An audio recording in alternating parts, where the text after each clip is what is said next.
concernant Pectoris. Quelles sont les activités de Pectoris? Pectoris, on essaye de mettre en place une plateforme internationale de télémédecine qui a plusieurs composantes, bien entendu. La composante de télémédecine habituelle, c'est-à-dire la téléconsultation, la téléexpertise, la télésurveillance aussi des maladies chroniques, et puis, bien entendu, la formation, parce que ce qui nous intéresse le plus, nous, c'est la formation.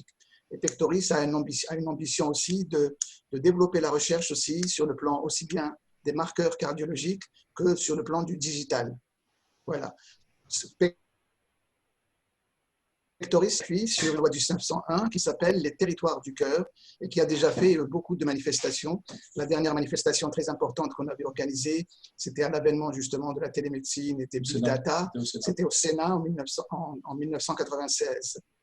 Alors pourquoi on a fait aujourd'hui cette quatrième réunion sur le Covid? Parce que nous avons commencé par faire une réunion d'abord sur le Covid avec le professeur Bouchra Lamia, qui est PUPH à Rouen, sur le poumon. Cette réunion a été centrée essentiellement sur le poumon.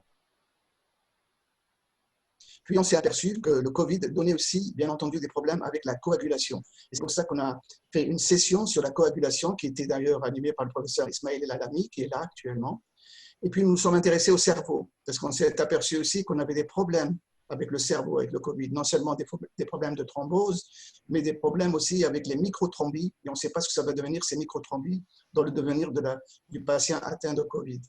Et aujourd'hui, nous, ça semblait intéressant de confronter trois manières de voir le Covid, c'est-à-dire une manière du virus lui-même, qu'est-ce qu'on en sait sur ce virus, et qu'est-ce qu'on va, parce qu'on l'a présenté comme un virus saisonnier, or il ne semble pas qu'il soit un virus tout à fait saisonnier. Je pense que notre virologue va nous parler de ça. Et puis, nous avons pensé aussi avoir l'aspect clinique du Covid-19. Et c'est pour ça que nous avons aussi un infectiologue avec nous, le professeur Bricaire. Le virologue, bien entendu, c'est le professeur Buisson, excusez-moi. Et puis aussi, nous avons discuté un petit peu tout à l'heure avec le général Boutin sur l'épidémiologie, les rapports entre épidémiologie et santé publique. Voilà, et je laisse la parole très vite au professeur Albert-Claude Benamou qui va présenter nos intervenants d'une manière peut-être un peu plus étoffée et mener ce débat. Oui, chers amis, évidemment, c'est un plaisir, un honneur d'inaugurer ce webinaire sur ce regard croisé de trois grands spécialistes des maladies virales et des pandémies et des maladies épidémiques. Ce sont d'éminents collègues, dont deux sont membres. Vous êtes tous les trois, je crois, membres de l'Académie nationale de médecine. Si je me trompe, peut-être pas le général Boutin, mais Yves Buisson et François Bricaire le sont. Et notre ami Yves, le général Jean-Paul Boutin, est épidémiologiste, lui aussi, spécialiste de médecine de santé publique, professeur au Val-de-Grâce et président du groupe interventionnel en santé publique, en épidémiologie de l'Institut Pasteur de Marseille. Donc, je ne sais pas si tu rectifieras, Jean-Paul, si je me suis trompé. En l'occurrence, c'est important de faire tout de suite avec lui un point sur cette pandémie. On en est au 10e mois, c'est le thème de son premier support visuel. Merci de nous dire ce qu'on peut dire aujourd'hui, comment les études épidémiologiques peuvent conduire ou essayer de mieux conduire les prescriptions de santé publique et les politiques de santé publique qui sont actuellement appliquées en France avec pas mal d'appréciations diverses. Il faudrait qu'on essaye, après cette heure d'échange avec vous, d'essayer de sortir un peu du brouillard dans lequel un peu tout le monde se situe. Nous ne sommes nullement infectiologues ni virologues, mais par contre, on est tous concernés et on a envie de savoir un peu mieux si la science peut nous éclairer un peu plus sur ce qu'il faut comprendre, savoir, mettre en application. Donc, cher Jean-Paul, je te passe la parole. Merci. D'abord, merci aux organisateurs d'avoir pensé à m'inviter. J'ai beaucoup de défauts. Je ne serai probablement pas à la hauteur de vos attentes. J'ai peut-être un avantage, c'est d'avoir un certain recul dans la mesure où je ne suis plus aux affaires et ça me permet d'avoir peut-être un regard un peu plus distancié sur la situation de ces 6 derniers mois et la situation actuelle. Alors, je voudrais insister d'abord sur le distinguo qu'il est absolument nécessaire de faire pour nos confrères qui nous écoutent entre l'épidémiologie et la santé publique. En France, pour le moins, l'épidémiologie n'est pas une discipline médicale au sens universitaire ou au sens du Conseil national de l'ordre. Personne n'est qualifié en épidémiologie. C'est une discipline scientifique, certes, qui s'est beaucoup développée ces dernières décennies, qui réunit bien évidemment beaucoup de professionnels de santé, de médecins, des pharmaciens, des vétérinaires, et aussi de plus en plus de paramédicaux. Il y a des infirmiers très compétents en épidémiologie, des mathématiciens, surtout sur la tendance statisticien, des démographes, etc. Et puis l'émergence, depuis une petite dizaine d'années, des métiers de la donnée en français. En mauvais français, le big data. Alors on a inventé des nouveaux métiers. Le fouilleur de données, data mining, le scientifique de données, l'analyse de données. Tout ça sont des nouveaux métiers et comme souvent l'épidémiologie se pratique dans le secteur public, eh bien, il faut trouver la définition des postes budgétaires pour pouvoir se doter de ces niveaux de compétences, sans quoi on ne peut plus aujourd'hui faire correctement de l'épidémiologie, surtout sur des problèmes qui vous intéressent, vous deux, cardiologues ou vasculaires, mais qui intéressent de plus en plus aussi les maladies chroniques que l'on voit en milieu hospitalier. Donc c'est une compétence, ce n'est pas une spécialité. Alors est-ce que pour autant on est tous épidémiologistes? Probablement pas. Nous avons de nombreux confrères qui sont des cliniciens pur jus et qui s'intéressent à chacun de leurs patients les uns à côté des autres avec beaucoup de brio. Et puis certains, et vous le disiez encore tout à l'heure en aparté, certains s'intéressent à des séries de patients, leurs patients, et à ce moment-là, peu ou prou, on devient épidémiologiste, on s'y colle.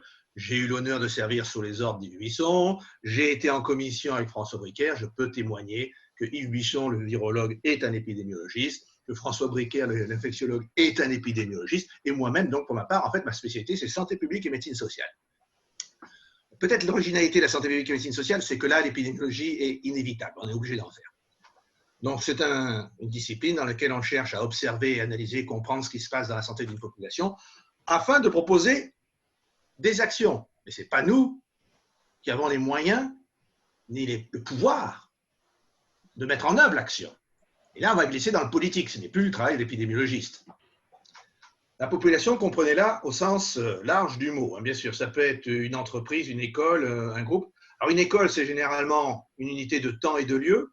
Une entreprise, ça peut être multisite avec des succursales, des usines aux quatre coins de plusieurs pays. Ça peut être une association, prenez-la comme vous voulez, une association sportive, une association philosophique, une association culturelle, une association religieuse. Ça peut être, par exemple, les membres d'une même confession qui se réunissent à Mulhouse, comme ils le font tous les ans, quelques jours au mois de février. Sauf que quand ils rentrent chez eux, ils se répartissent sur l'essentiel de la planète. La santé publique, et pour l'appeler par son nom, en tant que discipline ordinale, la santé publique et médecine sociale, c'est une démarche qui vise à améliorer la santé des populations en agissant sur 4 grands thèmes: la prévention, l'éducation, la planification de nos systèmes de soins, l'évaluation continue de nos pratiques, et puis, et là on est plus dans l'épidémiologie, outil indispensable de la santé publique, surveiller, donc faire de l'épidémiologie pour prévenir les risques. D'ailleurs, lorsque le précédent gouvernement a créé ce que nous connaissons sous le nom de Santé publique France, il l'a fait, certes, pour faire des économies, et il l'a fait en fusionnant 4 agences de l'État, l'Institut de veille sanitaire qui faisait de l'épidémiologie, l'Institut national de prévention et d'éducation pour la santé qui faisait de la prévention et de l'éducation comme son nom l'indique, l'INPES, l'EPRUS, l'établissement de préparation en réponse aux urgences sanitaires dont le boulot était bien de se préparer à répondre aux crises, et puis une agence peut-être un petit peu moins connue, la DALIS, qui était donc qui regroupait toutes les actions de drogue, alcool, infoservices. Donc on voit bien qu'il y a bien une vision globale de ce qu'était la santé publique.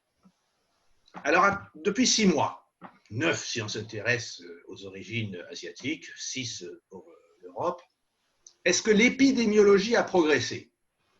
Je vais vous le montrer à travers les outils. La réponse d'emblée, c'est oui, à mon sens. Et on verra après pour les moyens.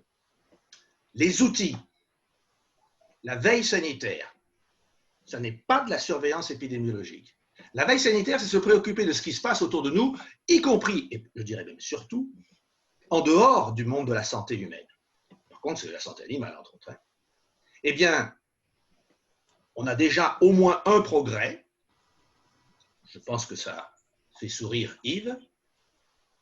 Fut un temps où on essayait, nous, de mettre des écouvillons dans les fosses d'aisance et les réseaux d'eau usée pour rechercher le vibrion colérique. Eh bien là, dès le mois de mars, il y a des publications qui sont apparues venant de différentes métropoles à travers le monde, mais toujours des publications sur un cas unique, une ville, où en cherchant dans les eaux usées des égouts des villes, on pouvait isoler le SARS-CoV-2, et s'est posé la question de savoir s'il n'aurait pas été utile, il ne serait pas utile à l'avenir, de surveiller la pollution microbienne, en particulier virale, des eaux usées de nos villes, pour dire par avance aux politiques, attention, tel virus est en train de circuler dans cette population, vous n'avez pas encore de malades, mais ils sont déjà en train d'excréter. Et du coup, en France, par exemple, un réseau vient de se créer qui s'appelle OBEPIN, un acronyme qui sera facile à mémoriser pour l'Observatoire épidémiologique dans les eaux usées. Il y a déjà 7 grandes équipes françaises, en particulier l'Île-de-France, qui sont impliquées. Et ça permet, avec un substrat qui ne coûte pas bien cher, c'est du recyclage de matières usées, d'identifier par avance la présence de certains pathogènes, en l'occurrence les pathogènes d'intérêt, cette année, ce sera bien sûr le SARS-CoV-2, dans les eaux usées de nos agglomérations. Ça, c'est un vrai progrès en termes de veille sanitaire. C'est ainsi, par exemple, qu'en 2003, sur la canicule, on avait compris un peu tardivement que de surveiller, d'étudier les remontées d'essais permettait d'évaluer l'importance d'un phénomène de santé qui ne se traduit pas par une maladie particulière. Il n'y a pas de caniculite aiguë. Par contre, on en meurt de la canicule. Et utiliser les certificats de décès comme outil de veille, c'est apparu en 2003. À l'époque, il fallait le signer à la main sur un formulaire et l'envoyer par la poste. Aujourd'hui, c'est quasiment partout informatisé. Du coup, les remontées se font extrêmement vite et on peut avoir des analyses hebdomadaires très rapidement, sauf quand les serveurs informatiques des Bouches-du-Rhône plantent, comme on l'a vécu au cours du printemps. C'était Marseille. Maintenant, en termes de surveillance épidémiologique, je pense que l'épidémiologie a d'ores et déjà progressé. Ça n'empêche pas qu'elle le fasse encore. On est vraiment là dans la surveillance syndromique telle qu'elle a été conceptualisée après l'attaque au bacille du charbon aux États-Unis en octobre 2001, vous vous en souvenez. On a donc pensé qu'il pourrait être intéressant de colliger, de surveiller et de faire remonter les données sur des syndromes sans même attendre d'avoir un diagnostic nosologique. Et cette surveillance est très bien illustrée en France par le réseau Sentinelle qui est mis en place, qui est mis en œuvre par l'INSERM. Eh bien, depuis la mi-mars, on surveille les insuffisances, les infections respiratoires aiguës, en médecine de ville. Je vous ai mis le dernier rapport, qui est celui de la semaine précédente, qui est sorti. Vous voyez que la situation n'est pas dramatique, il n'y a pas énormément de spots. Et vous avez un petit graphique en bas. Alors, comme ça a commencé à la mi-mars, ça a commencé très très haut, puisqu'on était dans la situation la pire qui soit. On voit l'effet du confinement, très calme en matière d'infection respiratoire aiguë observée en médecine de ville. Et puis, une remontée tout au long du mois de septembre, avec un très léger décrochage la semaine dernière, qui mérite d'être étudié. Et voilà un syndrome qui est surveillé et qui, sur la durée, pourrait être un bon indicateur, parce que c'est la médecine de ville, c'est la médecine de premier recours, avant l'engorgement hospitalier. Mais la surveillance épidémiologique, c'est aussi la bonne vieille maladie à déclaration obligatoire. Et là, il y a eu une nouveauté, ça tend d'avoir ajouté la Covid-19 dans la liste des maladies à déclaration obligatoire, qui est originale. Ce qui est original, d'abord, c'est d'avoir fait rapidement, c'est pas plus mal, et deuxièmement, de l'avoir fait à titre provisoire. Donc, l'immense majorité de la profession médicale qui est faite de généralistes en ville savent très bien que ce n'est pas une corvée qui va leur tomber de façon supplémentaire pour des années et des années, c'est pour la durée de la crise. Et puis si on arrive à vaincre le problème, eh bien, on retirera assez rapidement la Covid-19 de la liste des maladies à déclaration obligatoire. Troisième outil, la modélisation. On a beaucoup de modélisation, en particulier au début du printemps, parce que tout de suite, on a compris que la modélisation allait être un outil pour la décision politique. Mais revenons à l'épidémiologie. Les modélisateurs, les premiers, nous disent la chose suivante: tous les modèles sont simplifiés. Effectivement, nous n'avons pas la prétention, à travers l'utilisation de quelques constantes et variables, de représenter la réalité de la biodiversité et de la vie. Donc, dès qu'on lit un modèle, il faut savoir qu'il a des limites, y compris nos politiques. Alors, on a commencé avec des modèles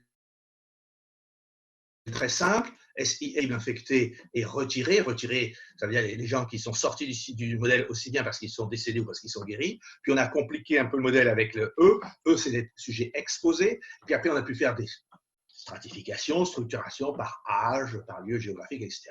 Ce qui fait qu'au cours des semaines et des mois, on a maintenant des modèles de plus en plus intéressants. Par contre, je regrette à titre personnel que l'on publie les résultats d'une modélisation de façon traditionnelle dans un article scientifique imprimé sur papier, par exemple, ou son équivalent qui est un fichier PDF sur notre ordinateur. Parce que, artificiellement, quand on fait cela, les auteurs de la modélisation ont choisi de nous fixer une image, de la courbe qu'ils veulent nous démontrer, pour laquelle ils ont fixé un certain niveau de chacun des intrants de leur modèle. Or, l'intérêt d'un modèle, c'est justement de pouvoir faire bouger la taille de la population, la taille de la cité, le nombre d'exposés, le nombre de décès, le nombre d'infectés, etc. Et donc, on ne devrait, à mon sens, présenter des modèles que de façon dynamique, par exemple sur Internet, avec un graphique mobile, par exemple à gauche de l'écran, et à droite, un jeu de curseurs qui permet au lecteur en faisant glisser les curseurs des différentes variables qu'il a introduites dans son modèle, chaque lecteur peut se rendre compte de ce qui se passe. Par exemple, si le R0 baisse ou s'il monte, si le pourcentage, la proportion d'asymptomatiques est plus ou moins importante, et elle ne cesse que de bouger au vu des dernières publications. Donc, l'utilisation des modèles, c'est complexe, mais c'est un très bon outil. Cher collègue, Jean-Paul, je peux t'interrompre une seconde, juste pour te demander, parce que est-ce que cette modélisation qui manifestement est pratiquée au niveau du comité scientifique de la crise, est-ce qu'on a l'impression qu'on manque de transparence, que ces modèles mathématiques, ces algorithmes, etc., sont en train de dicter la politique de santé publique du gouvernement. Et en même temps, il y a une espèce d'opacité, on ne connaît pas, on ne comprend pas.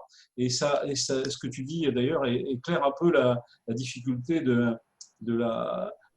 est-ce que c'est tous ces modèles, on a testé leur spécificité et leur sensibilité pour prédire, être dans une phase de prédiction de ce qui va se passer sur le plan épidémiologique. Alors effectivement, on a observé un impressionnant raccourci puisque les modèles sont passés directement du laboratoire au gouvernement. Donc effectivement, dans son entièreté, et la communauté scientifique et la communauté des praticiens ont eu l'impression d'être un petit peu squeezés et qu'on leur parlait d'un outil qu'ils n'avaient pas eu le temps de connaître, qui était déjà arrivé au gouvernement. Ça, c'est un peu désagréable, je l'entends très bien. Peut-être que ça procède de cette sous-culture scientifique qui a fait la une d'un débat à l'Assemblée il y a quelques jours. Bon, passons. Mais effectivement, si on nous dit que l'Imperial College, c'est une très bonne maison, l'Imperial College a sorti un modèle et qu'on se contente de nous montrer une seule image figée aux 20 heures ce soir, incompréhensible, même pour des gens qualifiés, parce qu'on ne sait pas quelles sont les constantes et ou les variables qui ont été rentrées dedans, on ne sait pas comment ça a bougé. J'ose espérer que quand les modélisateurs sont entendus directement par les décideurs politiques, ils montrent comment on peut faire varier le modèle. Et justement, par exemple, qu'est-ce qui se passerait dans quelques semaines si le R0 baisse ou si l'immunité collective augmente, etc. Et c'est vraiment un outil de décision politique très important, enfin, qui est en train d'émerger comme un outil très, très important. Mais on n'a pas eu le temps de s'y habituer. La communauté scientifique s'y est pas habituée. Alors, pour ce qui est simplement du petit point concernant le conseil scientifique auprès du président, il y a un grand modélisateur. Oui, on a vu ça. Bon, mais tous les membres sont loin d'être des modélisateurs, et heureusement d'ailleurs. Le problème, c'est que s'il y a un seul modélisateur dans une équipe de 11 conseillers, c'est qu'il va porter, il risque, enfin, je pense qu'il est extrêmement honnête, Arnaud, mais il risque de porter les modèles qui ont été développés par son équipe. Et voilà, c'est toujours pareil. Voilà, ça mériterait qu'on sache un peu plus, qu'il y a un vrai débat sur, parce que ça a l'air d'être très prédictif et très de la conduite qui va être prise par les autorités de santé. C'est très prédictif, sauf quand l'équipe qui modélise change son modèle, ce qui s'est passé pour le Royaume-Uni au mois de mars. Est-ce que dans le modèle, par exemple, l'idée avec les moyens de tester qui ont été grandement développés en peu de temps, donc les big data qui sont issus de ça, est-ce qu'elles ont modifié finalement les outils mathématiques et les algorithmes pour analyser la prédictivité de l'incidence de la maladie? Il y a un indicateur qui est en train d'émerger depuis quelques semaines avec des publications et même des méta-analyses, qui est la proportion d'asymptomatiques parmi les contaminés. Aujourd'hui, les équipes qui modélisent vont prendre ces données qui sont extrêmement importantes, mais avec des chiffres qui correspondent quand même aux nombreuses publications de nos confrères de par le monde, alors qu'au mois de mars, quelle était la part des asymptomatiques? On se posait même la question de savoir s'il y aurait en février, on se posait la question de savoir s'il y aurait des asymptomatiques. Maintenant, on est confirmé. Donc, forcément que les modèles seront mieux pour la saison hivernale qui arrive qu'ils ne l'ont été printemps dernier, c'est évident. Jean-Paul, pardon, parce que le temps passe très très vite. Est-ce que il y a un dernier item dans ton support visuel, et ensuite on peut peut-être demander à Yves Buisson de te relayer. On continuera de dialoguer ensemble. Peut-être que je ne sais pas la suite de ce que tu voulais nous dire. Je termine cette diapo et je passe à la conclusion. D'accord. Cette diapo, c'est que bien évidemment, on sait investiguer un foyer. Ça, en épidémiologie, c'est pas le plus difficile du métier. Ne comptez pas sur moi pour parler de cluster, de foyer, une grappe, comme vous voulez. Mais investiguer 150 foyers à travers le pays la même semaine, là, on va améliorer la méthode et surtout améliorer le travail dans les mois à venir. On va avoir beaucoup de boulot. Alors, allez, je passe directement. Attends, je peux te poser juste une micro-question sur les foyers. Est-ce que les études qui ont été publiées un peu dans la grande presse sur le côté les bars et les restaurants, sont-ils véritablement des foyers, des clusters à haute contamination potentielle pour la population qui conduit le gouvernement à dire voilà, les mesures, il faut les fermer, etc. Est-ce qu'il y a des études sérieuses montrant que c'est là qu'on se contamine le plus et aussi il y a le plus grand danger? On parle d'une étude new-yorkaise, mais je ne sais pas. Alors, l'action politique s'est appuyée sur quelques études, effectivement, mais qui sont par définition extrêmement ponctuelles et qui ne représentent pas l'intégralité des milliers et des milliers de débits de boissons qu'il peut y avoir dans un pays comme le nôtre. Est-ce que le problème il est sur l'établissement ou est-ce qu'il est sur le comportement des usagers de l'établissement? Et ça, c'est un vrai problème. Bon, alors, il se trouve que j'habite à Marseille, donc je suis un peu sensibilisé à ce qui se passe actuellement. Il y a nos établissements scolaires supérieurs, les lycées et d'ailleurs l'universitaire, c'est une chaîne de foyers en ce moment. C'est comme une chaîne de saucisses, quoi. Toutes sont des foyers scolaires avec l'accueil des nouveaux, la reprise des bureaux des étudiants, etc. je me suis promené dans Marseille aujourd'hui, encore aujourd'hui, où les bars et les restaurants sont fermés. Toutes les boulangeries sont devenues des bistrots. Il ne faut pas se leurrer. Toutes les boulangeries ont mis des tables sur le pas de porte, puisqu'on peut occuper l'espace public, hein, et tout le monde prend son café. Le bistrot en face est fermé, la boulangerie s'est transformée en bistrot. Donc, on est plus dans un problème de comportement que de lieu stricto sensu. Bon, je vous dis juste ma conclusion pour laisser la parole à Lily. Oui, merci. Quelles sont mes angoisses pour l'avenir? On va vite prendre des anxiolytiques. Oui, merci. J'ai très peur. Je suis marqué par l'accident de la première campagne de vaccination contre la poliomyélite en 1955 aux États-Unis avec le vaccin Salk qui venait d'arriver. Oui. Et j'ai très peur parce que nous allons avoir non pas un, mais des vaccins l'année prochaine. Mais si on a un accident, parce que l'effet loupe, quand on va passer de quelques milliers de volontaires sains à des populations entières, bien sûr qu'on va avoir les effets indésirables multipliés. La probabilité, c'est évident. Et la campagne officielle de recrutement des volontaires pour expérimenter le vaccin, ou les vaccins est en train de démarrer. J'ai entendu ça à la télévision ce matin. Oui, c'est-à-dire que chaque industriel qui est en train de produire un produit fait de la recherche clinique vaccinale, fait les demandes d'autorisation qui vont bien et lance des essais de phase 3 en ce moment.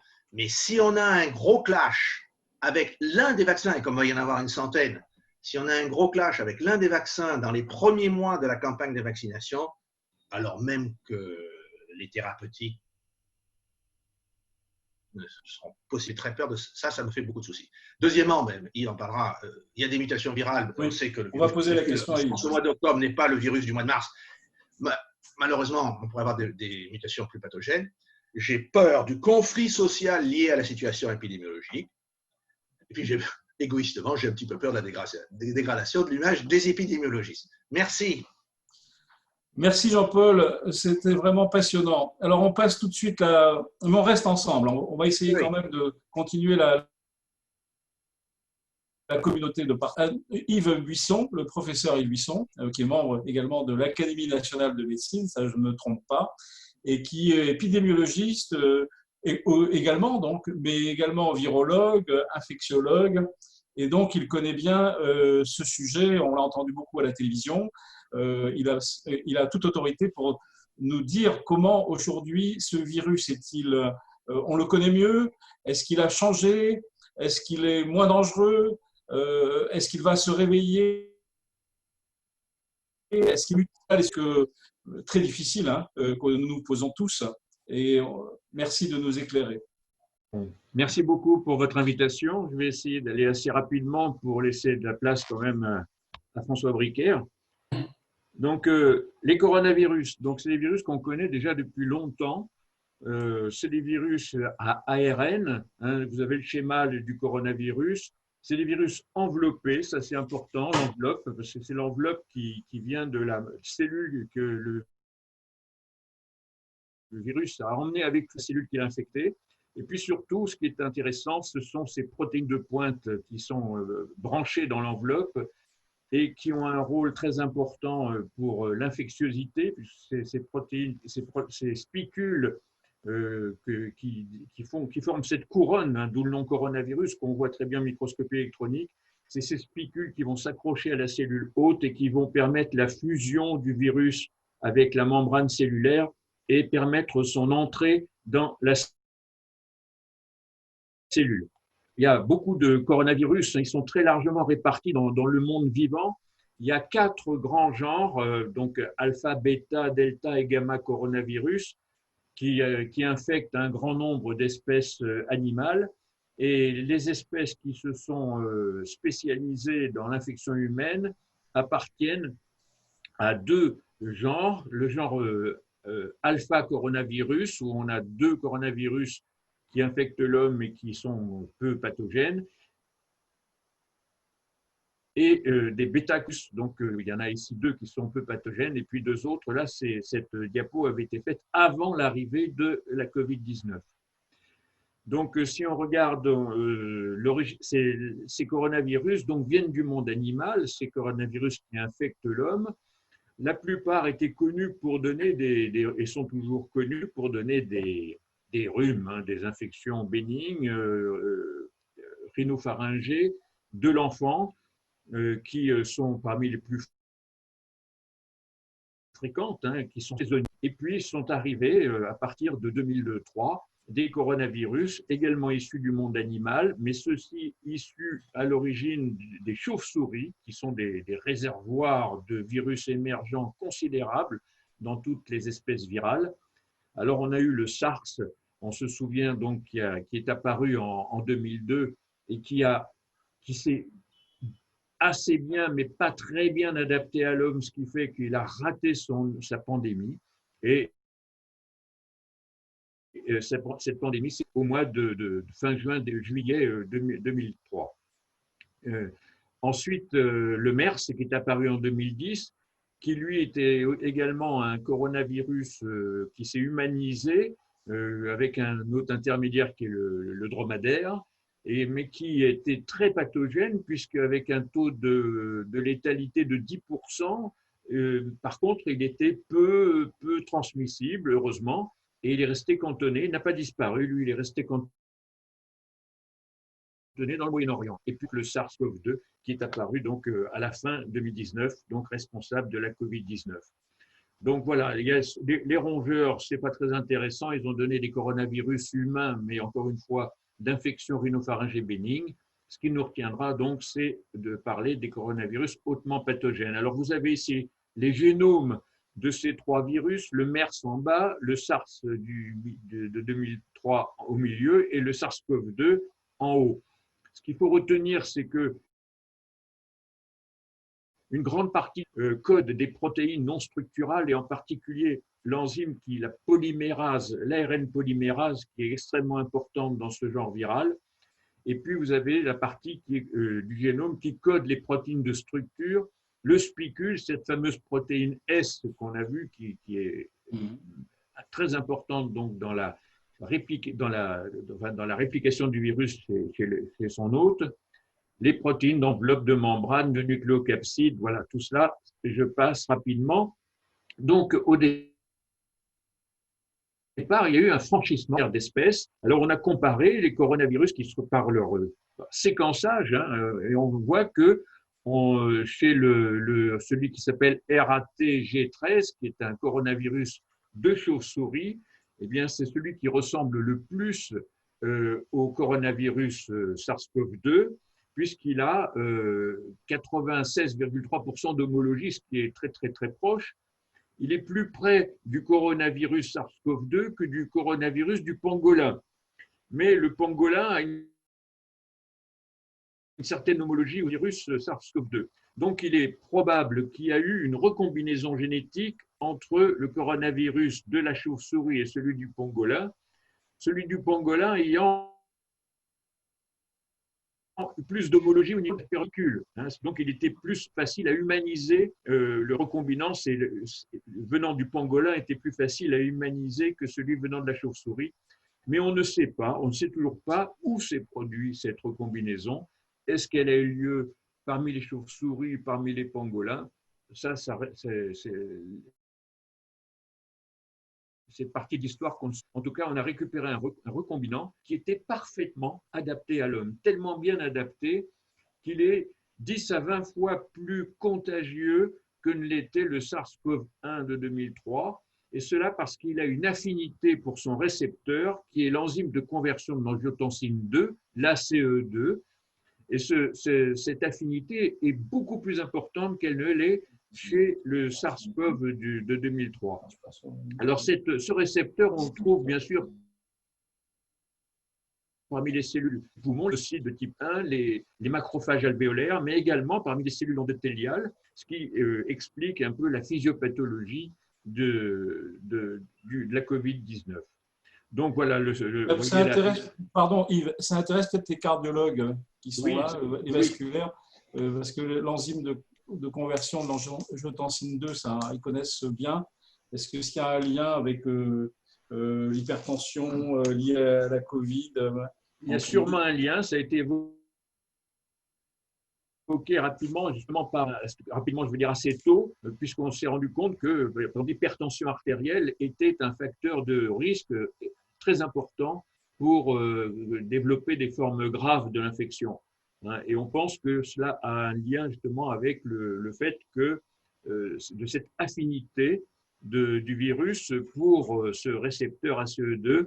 Et voilà, enfin, il y a des hypothèses physiopathologiques que je ne développerai pas, mais il y a déjà une littérature qui existe sur cette question et qui prend en compte justement la question du récepteur. Oui, mais ces récepteurs sont partout sur les vaisseaux. C'est ça aussi le risque avec le SARS-CoV-2. C'est que ces récepteurs sont partout sur les vaisseaux, et même sur les petits vaisseaux et les gros vaisseaux qui sont partout. Voilà, sur les cellules endothéliales des petits et des gros vaisseaux, oui. Voilà, c'est ce qui a fait attirer un peu le signal d'alarme au début avec l'hypertension artérielle, justement. Voilà. Tu nous diras s'il y a un lien potentiel entre ce mécanisme et éventuellement la thrombose, qui peut être… Sûrement, je pense on peut l'évoquer tout de suite parce qu'on n'aura peut-être pas le temps de discuter cela, mais sûrement. D'ailleurs, je crois que le premier mort français est mort d'embolie pulmonaire, si je me souviens bien. Oui, le premier chinois, d'ailleurs, qui a été le lanceur d'alerte, est mort d'une embolie pulmonaire aussi. Voilà. Donc, peut-être qu'Ismaël El Alami, qui est là, peut dire peut-être 2 mots juste sur ce petit passage sur l'AC2. Ismaël ? Je ne sais pas s'il nous entend. Il ne nous entend pas. Bon, on continue. Alors. On continue. Pardon de t'avoir interrompu, on continue. Bon, je vais aller très vite, le cycle de réplication. On laisse du temps à notre ami. Justement, donc je vais sauter cette diapositive c'est passionnant pour un virologue. Elle est passionnante, oui, j'aimerais bien. Oui. Bon, on va parler de diversité génétique. Ici, sur cette diapositive, on voit que dès le début, les souches ont été séquencées. Il y a eu une activité de séquençage qui n'a jamais été réalisée dans le monde avant cette pandémie. Donc, on a ici toutes les pastilles là représentent. Et on voit ici celui de Chine du mois de décembre. Donc, il y a 195 souches qui ont été complètement séquencées. Et puis, on peut donc voir les comparaisons qui ont été faites avec l'Allemagne, l'épidémie du Diamond Princess, etc., le Royaume-Uni, enfin voilà, la France est ici. Donc, tout ça pour dire que, bien sûr, il y a des mutations. C'est un virus ARN. Il mute beaucoup moins que mutent les virus grippaux, par exemple, qui sont sûrement les virus qui mutent le plus. Mais les virus grippaux ont un génome qui est totalement conçu de façon différente puisqu'il est polysegmenté, et ce qui favorise non seulement les mutations par glissement, mais les recombinaisons qui entraînent une pandémie. Ici, ce qui est important… Pardon, est-ce que tu pourrais nous dire un tout petit mot, parce que c'est un sujet qui a été également un peu dans la grande presse, c'est est-ce que le virus actuellement serait un tout petit peu déjà mutant ou pas? Ou est-ce on parle de affaibli? Voilà, la réponse est sur cette diapo. Voilà, il y a une mutation qui est intéressante, c'est la mutation DC, c'est-à-dire c'est simplement un remplacement d'un acide aminé, l'acide aspartique par la glycine, mais c'est sur une protéine du spicule, de cette fameuse une protéine qui est très exposée, qui est très importante, puisqu'elle est sur la zone qui s'attache la zone du spicule qui s'attache au récepteur. Aux cellules. Eh bien, cette mutation d'un seul acide aminé s'est observée jusqu'au mois de février dans le monde. Il y avait une immense de souches qui avait D614, donc qui avait l'acide aspartique. Et puis le remplacement s'est fait progressivement, l'émergence en Europe à partir du mois de février, et nous n'avons plus maintenant que presque 95% des souches en France sont des mutants, donc avec la glycine. Ce mutant, il a une caractéristique qui a été démontrée in vitro, c'est qu'il est beaucoup plus transmissible. Il infecte plus facilement les cellules. mais il n'est qu'il était plus pathogène. Et en fait, quand on regarde l'évolution phylogénétique de la plupart des virus très épidémiques, voire pandémiques, on s'aperçoit que dans tous les modèles, les virus qui mutent beaucoup font émerger ceux qui ont le plus d'avantages écologiques. Ceux qui ont le plus d'avantages, les mutants qui sont les plus avantagés, qui sont sélectionnés naturellement, sont ceux qui se transmettent le mieux. Ce ne sont pas ceux qui tuent le plus, parce que ceux qui tuent leur hôte, ils ne vont pas beaucoup se transmettre. Par contre, ceux qui sont relativement bénins, mais qui sont très, très contagieux, sont ceux qui gagnent la partie, et ce sont ceux qu'on voit se répandre ensuite. Et c'est probablement, si on peut risquer un pronostic, ce que l'on verra dans les mois ou les années qui viennent, le SARS-CoV-2 continuera de circuler dans la population humaine parce qu'il est très, très bien adapté à son hôte humain, mais probablement le jeu des mutations progressives le rendra moins pathogène et toujours plus transmissible. Formidable. La survie dans le milieu. Dire quelques mots de conclusion avant de repasser la parole à notre ami François Bricaire pour nous parler de chronique. Bon, donc c'est un virus qui est communicant par différents moyens, je passe là-dessus. Le pouvoir pathogène expérimental, comme il infecte beaucoup d'animaux, eh bien, on peut l'utiliser. La souris et le rat ne sont pas réceptifs, donc il faut utiliser des transgéniques en leur passant le gène de ACE2 pour pouvoir faire des tests in vivo pour la recherche de traitements, de vaccins. Mais les meilleurs modèles, c'est le furet pour la transmission, il est extrêmement sensible. Et puis pour les essais d'infection et de vaccins, les singes et le porc. Le diagnostic, très rapidement, le diagnostic, on sait que ici, c'est la contamination. Le virus est excrété pendant 2-3 jours avant le début des symptômes et la contagiosité dure une semaine à peu près après le début des symptômes. Donc, c'est la période pendant laquelle il faut rechercher le virus par la RT-PCR. Les anticorps vont apparaître au bout de 7 jours pour les IgM, c'est la flèche verte, au bout de 14 jours en moyenne pour les IgG. Parmi ces IgG, il y a des anticorps neutralisants qui finissent par apparaître chez plus de 90% des personnes infectées. Ce que l'on ignore, c'est quelle est la durée de persistance de ces anticorps neutralisants. Alors, je passe sur la RT-PCR, dont on a beaucoup parlé. Il y a des tests rapides qui, pour l'instant, sont commercialisés pour la recherche des anticorps, mais ils n'ont pas un grand intérêt. On attend beaucoup des tests qui sont en cours de validation. C'est l'amplification isothermique, qui est une amplification comme la RT-PCR, mais qui est beaucoup plus simple à réaliser, bien qu'un peu moins sensible. Et puis les tests antigéniques, qui, eux, sont encore moins sensibles. Voilà, donc la stratégie reste à définir pour l'utilisation de ces tests. Pour le diagnostic, il faut garder la RT-PCR sur prélèvement rhinopharyngé. Pour l'instant, c'est ce que l'on fait de mieux, bien que la sensibilité ne soit que de 70 à 80%. Sur prélèvement salivaire, ça peut se faire, mais c'est moins sensible. On perd un sujet sur 4. Et pour le dépistage, par contre, eh bien, on pourrait envisager l'amplification isothermique, la méthode LAMP, des tests antigéniques, mais ceux qui sont actuellement proposés sont vraiment très peu sensibles. Quant à la sérologie, elle n'a pas d'intérêt diagnostique, mais un intérêt rétrospectif et sûrement un intérêt épidémiologique pour de grandes enquêtes pour savoir si la population a été infectée et à quel niveau elle l'a été.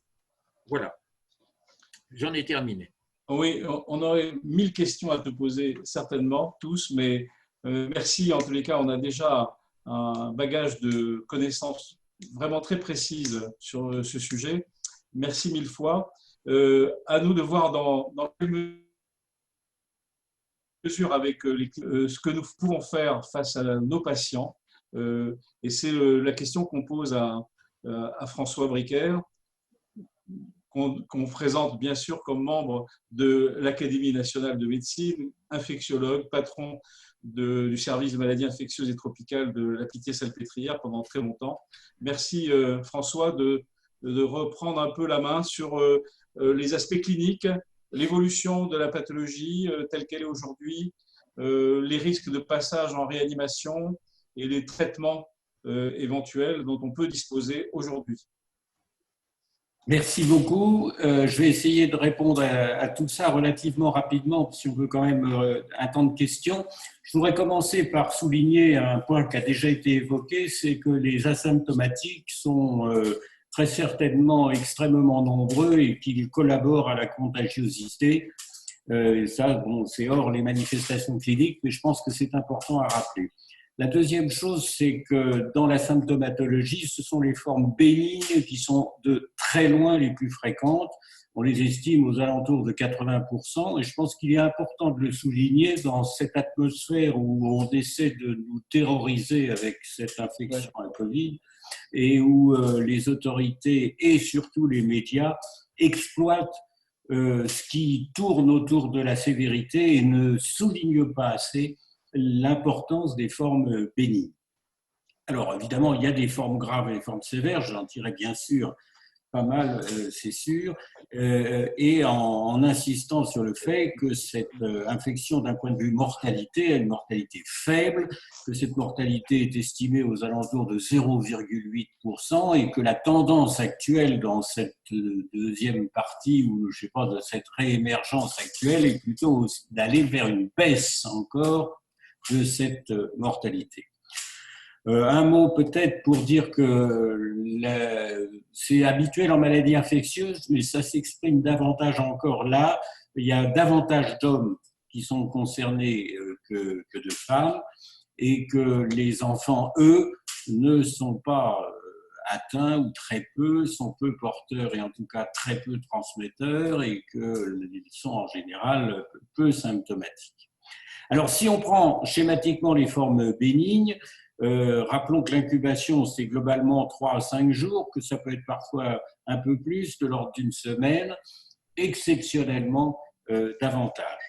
La symptomatologie est essentiellement l'existence d'un syndrome grippal, par conséquent avec la survenue brutale d'un syndrome fébrile, de courbature, d'une pharyngite, les signes respiratoires avec de la toux et une dyspnée éventuellement. Et puis un élément sur lequel les malades insistent beaucoup, c'est l'existence d'une asthénie majeure qui est souvent immédiate et qui va persister et qui même parfois résume l'ensemble de la symptomatologie. Tout ceci va persister pour les signes respiratoires et grippaux quelques jours avant de régresser, en sachant que parfois il y a une évolution en 2 temps. Alors, à côté de ces signes, il y a aussi des troubles digestifs sur lesquels il faut insister, qui sont fréquents, avec soit des douleurs abdominales, soit surtout de la diarrhée. Et puis, des manifestations également neurologiques qui sont assez caractéristiques, puisqu'on insiste sur la survenue d'une anosmie ou d'une agueusie qui signe quasiment le coronavirus 19 et donc qui témoigne d'une atteinte au niveau d'ailleurs des cavités rhinopharyngées et de la proximité des nerfs qui concernent à la fois le goût et l'odorat. Et puis, à côté de cette forme, il y a des formes compliquées, on peut dire, qui se manifestent alors par des signes un peu plus importants, soit des signes neurologiques, là encore, avec parfois des accidents vasculaires cérébraux ou des manifestations rarement d'encéphalite, parfois également ça a été mentionné de méningite. Et puis il y a des manifestations, on va dire, d'allure dermatologique, avec en particulier des vascularites, et on revient sur tout ce qui a été évoqué tout à l'heure en matière de thrombus, de microthrombus. Il y a eu des descriptions dans cette rubrique de syndrome équivalent au Kawasaki, en sachant que sur le plan biologique, on trouve des anticorps antiphospholipides, qu'on constate une activation des polynucléaires neutrophiles, une augmentation du facteur 8 ou du facteur Willebrand, et tout ceci allant vers la possibilité de thromboses, qui sont des thromboses artérielles, qui sont des thromboses veineuses, des microthrombie qui étaient aussi évoquées tout à l'heure et qui expliquent une partie de la symptomatologie, en tout cas d'un certain nombre de manifestations comme les embolies pulmonaires. Et donc ça me permet d'aller à la transition vers les formes sévères. ou les formes graves, on dira, où il y a d'abord une responsabilité du virus lui-même, mais aussi une responsabilité d'un syndrome inflammatoire qui s'y associe, parfois un petit peu décalé, et qui témoigne de ce fameux orage cytokinique dont on parle beaucoup. Et tout ceci se manifestant d'un côté par des signes de détresse respiratoire et de l'autre par des troubles, et notamment des troubles de la coagulation, des troubles neurologiques qui obligent à une prise en charge en secteur de soins intensifs. Alors, il semblerait qu'en tout cas, il y ait souvent un déficit de la synthèse d'interférons qui permettrait de rendre un petit peu compte de la survenue de ces formes sévères.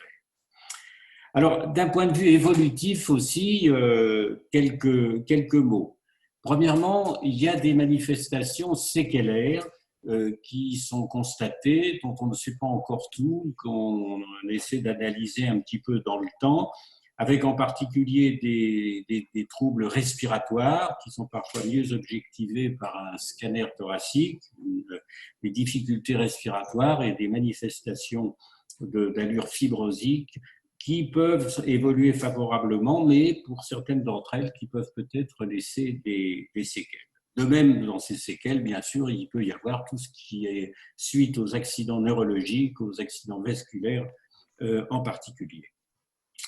Je voudrais dire un mot, alors dans l'évolution, cette fois-ci dans le temps, de ces formes bénignes que j'évoquais, les médecins généralistes, nos confrères le disent très bien, après avoir vu dans la première poussée pas mal de cas, ils revoient actuellement quelques cas, une remontée de ces cas, mais sur une forme beaucoup plus légère, quasiment asymptomatique ou presque, ce qui est bien et ce qui correspond à ce que disait Yves Buisson en matière de mutation et de moindre sévérité de ces coronavirus qui mutent, et le coronavirus 19 rentre un petit peu dans la règle. Et puis, j'évoquerai alors un truc un peu bizarre qui est le syndrome post-Covid dont on parle actuellement, qui correspond à un certain nombre de troubles subjectifs qui sont un peu multiples, qui curieusement surviennent chez des personnes ayant fait une forme très peu symptomatique. En tous les cas, ça n'existe pas ou ça n'est pas montré chez les gens qui ont fait des formes sévères.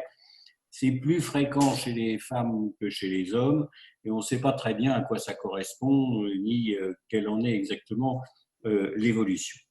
Alors, je terminerai par quelques mots sur le traitement, bien sûr, pour aboutir à la prise en charge. Alors, le traitement, c'est simple et à rien. Voilà, ça résume la situation. Nous n'avons aucun traitement spécifique digne de ce nom qui permette de combattre ce virus. Donc, il y a eu des essais thérapeutiques, il y a eu avec des antiviraux comme le Remdesivir, qui est utilisé contre le virus Ebola, qui n'a pas donné de résultat. Il y a eu des anticorps monoclonaux, anti-L6. Il y a eu en particulier le tocilizumab qui, dans les formes sévères, pouvait donner quelques espoirs. Il y a, bon, je ne vais pas rentrer dans la polémique de la chloroquine. Je suis complètement en phase avec ceux qui disent que quand on n'a rien, il vaut mieux utiliser quelque chose avec un médicament qu'on connaît bien et qui n'est pas si toxique que ça, même si la chloroquine, ça donne le meilleur résultat in vitro sur le virus que in vivo chez l'homme. Alors, dans cette rubrique, et ça, dans l'équipe de Raoult, on n'a peut-être pas assez développé, j'en pense, c'est que cette chloroquine, il l'utilisait avec l'azithromycine. Et l'azithromycine est quand même un macrolide intéressant parce que, comme d'autres macrolides, il a une action antivirale. Et peut-être qu'il y a quelque chose à faire avec un médicament qui n'est pas très toxique, qui est très utilisé. Et d'ailleurs, nos confrères en ville l'utilisent volontiers. Et puis après, dans le futur, j'ai entendu, j'en sais pas grand-chose, mais j'ai entendu que l'Institut Pasteur de Lille, voilà, avait un produit qui aurait réintroduit un médicament archi-connu, voilà, je ne sais pas lequel, qu'on garde secret, voilà. pour éviter une fuite non maîtrisables. Voilà. Et on ne Donc, sait pas voilà. Alors, parce que sinon, on va déborder le temps. La prise en charge, finalement, elle se résume à du symptomatique à base de Doliprane. Hein. Et puis, en secteur de soins intensifs, là, il y a des améliorations en termes de prise en charge, dans la mesure où on connaît un petit peu mieux, du fait de la physiopathologie et des connaissances, la façon de ventiler sur le ventre plutôt que sur le dos, d'utiliser des anticoagulants, de l'héparine, pour éviter les ennuis. la dexaméthasone. Et puis, la dexaméthasone comme anti-inflammatoire, les corticoïdes, mais surtout, effectivement, la dexaméthasone. Voilà, je vais m'arrêter là parce que sinon, Merci François. Je pense qu'on a peut-être, on peut déborder de quelques minutes sur le temps qu'on avait imaginé. Si certains collègues en ligne veulent poser une question, je vois qu'on a avec plaisir mon collègue et cher collègue Fabien Koskas qui est en ligne. Si tu veux éventuellement prendre la parole, peut-être en tant que chirurgien vasculaire, nous, les problèmes de thrombose, ça nous connaît bien. Est-ce que, de quelle question pourrais-tu, pour laquelle tu voudrais qu'on prenne la parole? Alors, Albert Claude, merci de la qualité de cette présentation générale. Je voudrais féliciter tous les gens qui sont intervenus. Vraiment, c'était extrêmement précis. On a appris beaucoup de choses. Moi, j'ai une question de médecin hospitalier qui s'adresse à tous les panélistes et qui traduit une certaine irritation de ma part. Je voudrais savoir comment les gens du panel, et en particulier François Briquet, évaluent notre politique hospitalière pendant cette crise. Je vous dis très franchement pourquoi je pose cette question. J'ai été personnellement très traumatisé par le fait qu'on ferme littéralement mon service à un moment donné de la crise pour y hospitaliser 2 formes limites, mais non intubées, ventilées de Covid. Il y a eu 2 malades. Et pour moi, le solde de tout compte de cette affaire-là, ça a été 3 anévrismes rompus qui sont décédés, faute d'avoir été opérés dans le service. Alors, est-ce qu'on va à nouveau tomber dans ce travers-là? Comment vous voyez cette situation? Oui, je vais essayer de te répondre. Je te remercie de cette question parce qu'elle est très importante, elle est très préoccupante. Alors, quand tu dis que tu es agacé, etc., je le comprends parfaitement et j'allais dire que je le partage parce que c'est très bien de prendre en charge, évidemment, les malades qui sont infectés par un virus, un phénomène épidémique et qui prend de l'ampleur, mais ça ne doit en aucune façon perturber la prise en charge des autres infections, des autres malades d'une façon globale. Or, nous avons constaté que lors de cette première phase, il y avait quand même un certain nombre d'insuffisances de prise en charge parce que les malades avaient peur, parce que là encore, c'est la culture de la peur qui fait que les malades ne viennent pas à l'hôpital, ou bien alors que s'ils arrivent dans des conditions qui sont trop tardives, etc. Donc, je ne savais pas que 2 anévrismes avaient été la victime de cette situation, mais il ne faut pas qu'on retombe là-dedans. La deuxième remarque que je ferai, c'est que est-ce que c'est ça qui justifie, on justifie les confinements et les mesures drastiques qui nous sont proposées en grande partie pour ne pas saturer les secteurs de soins intensifs. Et c'est vrai, mais très bien, d'accord, ok. Mais au-delà de ça, je pense qu'il vaut mieux qu'on améliore nos possibilités en secteur de soins intensifs plutôt que de dire on bloque la population, on empêche les jeunes de vivre. On va rentrer peut-être dans cette philosophie, mais n'empêche que voilà, j'essaie de répondre. On avait peut-être le temps, pardon François, en quelques mois depuis le déconfinement, de prévoir peut-être une possibilité d'extension du secteur de réanimation potentiellement ouvert de soins intensifs. Bien sûr.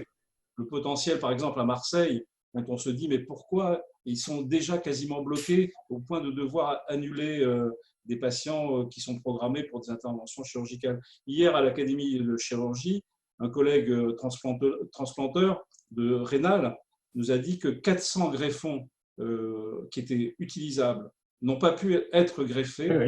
Et il y a eu 400 patients donc, qui ont perdu une chance d'avoir une greffe rénale. C'est quand même très, très incroyable. Et ça ne semble pas très justifié.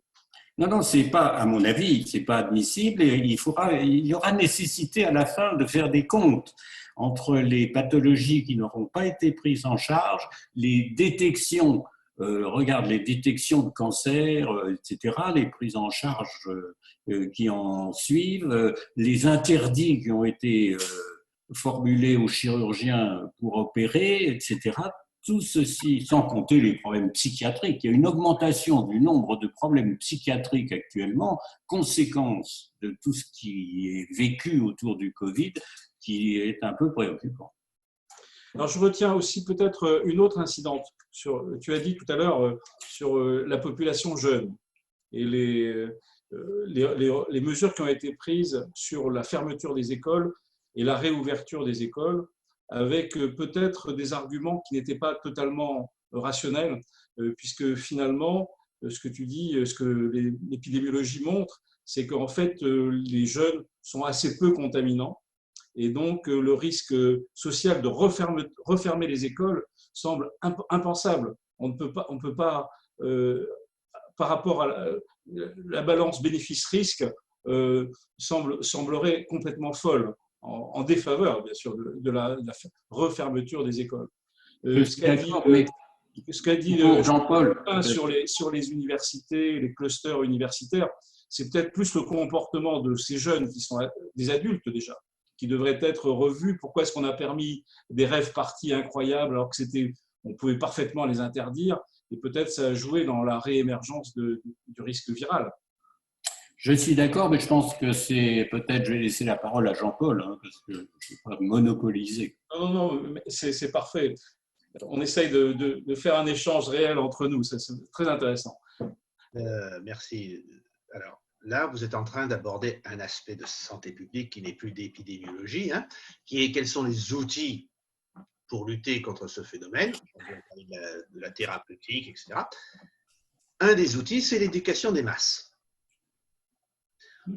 On voudrait, et puis autour de la table, on est quand même plutôt sur la troisième partie de notre vie, on voudrait en 6 mois changer le comportement des populations occidentales et méditerranéennes. Ça n'est pas possible. Ça n'est pas possible. Pour changer le comportement d'une société, il faut au minimum une génération quand on parle d'éducation pour la santé, parce que c'est les enfants qu'on est en train d'éduquer au port de masque. Mais nous, les gens de notre âge, c'est trop tard. Moi qui vous parle, j'ai failli me faire casser la gueule à la boulangerie. Simplement parce que j'ai demandé au monsieur qui était derrière moi de rester à 1 mètre. Eh bien, le monsieur qui était derrière moi à 1 mètre, c'est pas un gamin. Il avait mon âge. On est trop vieux. Notre génération, là, on ne va pas s'habituer à porter un masque en permanence. On ne va pas s'habituer à changer nos habitudes. On est en train de démarrer une éducation qui va prendre une génération. Regardez les Asiatiques. Bien sûr qu'on nous a chanté, à juste titre, dès le mois de février, et les Européens qui vivent en Asie nous disaient « Mais comment vous pouvez ne pas utiliser le masque ici ?» Tout le monde porte des masques, que les Asiatiques utilisent des masques. Oui. Les marxistes n'ont pas réussi en 70 ans à changer les peuples. Et nous, on voudrait tout changer en 6 mois. On est dans le plus profond de notre psychologie. Et ça me permet de dire juste un point que je n'ai pas pu présenter dans les diapos tout à l'heure. Vous savez que sur les virus et les maladies émergentes, il y a eu le rapport Raoult en 2003, il faut toujours vous dire. Et en 2010, lorsque nous avons eu la pandémie H1N1, le Haut Conseil de la Santé publique, François c'est bien, s'est autosaisi et a produit un rapport sur notre capacité à prendre en charge une épidémie, une émergence. Un des points fondamentaux que nous avons développé dans ce rapport il y a 10 ans de cela, c'était la place des sciences humaines. Je n'ai pas vu la place des sciences humaines dans la prise en charge de notre épidémie depuis 6 mois. Je n'ai pas vu la démocratie sanitaire et je n'ai pas vu l'implication citoyenne. il y a 4 jours, la Société française de santé publique, à l'occasion de son assemblée générale annuelle, faisait un webinaire, comme on est en train de le faire là. Il est en ligne, vous pouvez aller voir. Et Jean-François Delfrécy témoignait. Jean-François Delfrécy, ce qu'il regrette le plus, en tout cas c'est ce qu'il a dit, c'est, parmi tout ce qu'il a proposé à nos politiques, avec son comité scientifique, c'était d'avoir un comité citoyen. Ça a été refusé. Association Santé France, pas entendu. C'est incroyable. C'est quand même… ça laisse rêveur. Ça laisse rêveur, mais en même temps, ce que tu dis sur effectivement l'éducation de nos jeunes est en train, et ça c'est un élément d'espoir, parce que c'est vraiment quelque chose qui est en train de se produire. Bon, il y a eu ces débordements festifs pendant l'été. Je pense que ça, et puis à la reprise des activités universitaires, refaire la fête, refaire les monômes d'étudiants.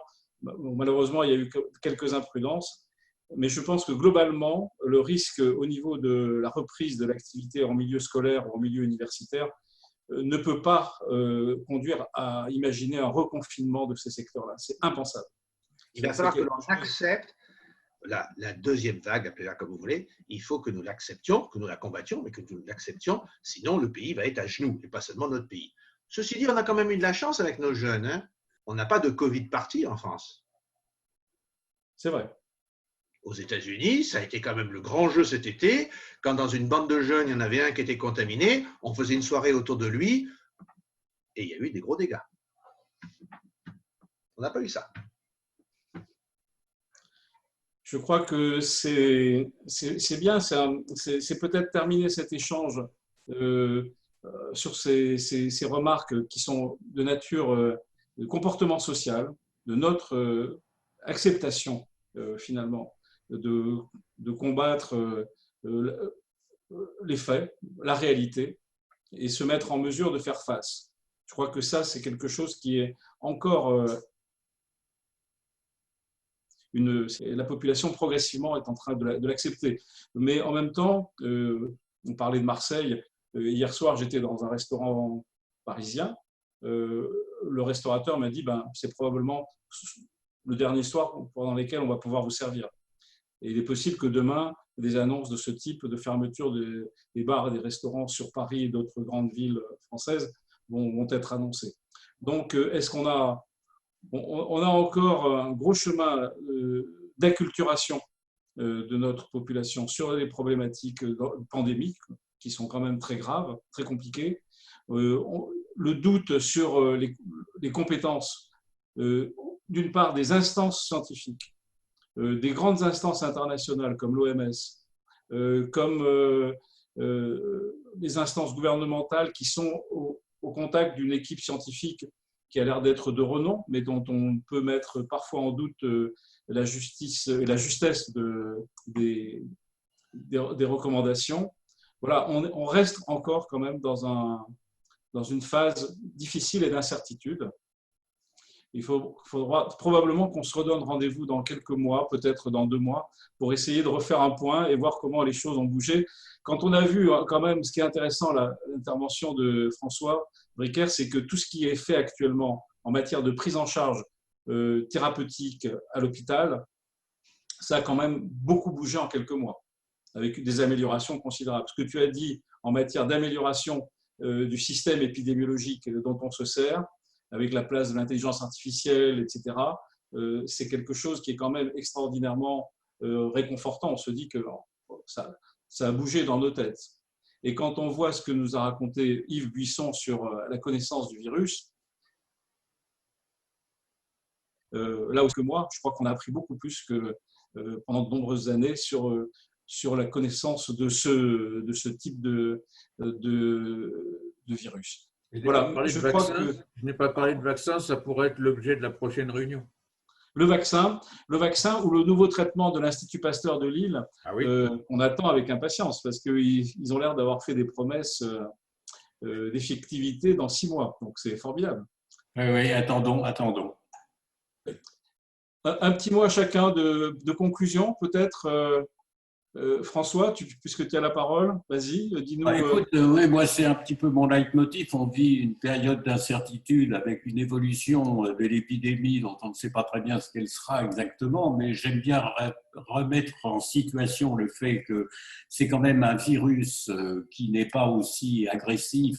Il est transmissible, certes, mais il n'est pas d'une agressivité telle qu'on doit créer dans l'ensemble de la population un état d'inquiétude majeure, de créer et d'entretenir cette peur qui est une mauvaise conseillère et qui aboutit à risquer de détruire notre économie.